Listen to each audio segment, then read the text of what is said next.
देशर number 1 telecom company Reliance जियो एहार 44 कोटी रु अधिक ग्राहकों आवश्यकता को ध्यान में रखी सदा सर्वदा नुआ नुआ आकर्षणीय प्लान आनी थाए। जियो एहार रिचार्ज लिस्ट को अनेक कैटेगरी रे विभक्त करिथिबा बेले एबे ग्राहकों पई एक अति सस्ता एवं दमदार प्रीपेड प्लान उपलब्ध कराउछि।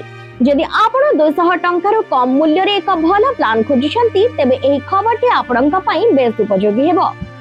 मात्र 199 टंकार 28 दिन वैलिडिटी जियो एही सस्ता वैल्यू प्लान रो मूल्य मात्र 199 टंका। एही प्लान रे ग्राहक माननकु संपूर्ण 28 दिन वैलिडिटी मिली थाए। दैनिक हिसाब रे देखिले एहार खर्च प्रतिदिन 7 टंकार मध्ये कम पड़ी थाए। सारा भारत रे जे कोनोसी नेटवर्क को अनलिमिटेड वॉइस कॉलिंग रो सुविधा फ्री नेशनल रोमिंग रो सुविधा मध्ये एथिरे अंतर्भुक्त। एही प्लान रे संपूर्ण वैलिडिटी पई 2 GB हाई स्पीड डाटा मध्ये मिलिबो जहार कोनोसी दैनिक सीमा नाही।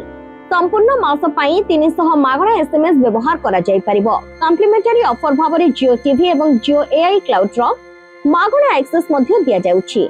सेपरी 199 टंकिया प्लान टी विशेष करी सेही माननक पई उद्दिष्ट जो माने जियो नंबर को सेकेंडरी सिम भाबरे व्यवहार करंती एवं कम इंटरनेट व्यवहार करी सिम को एक्टिव रखबा को चाहंती।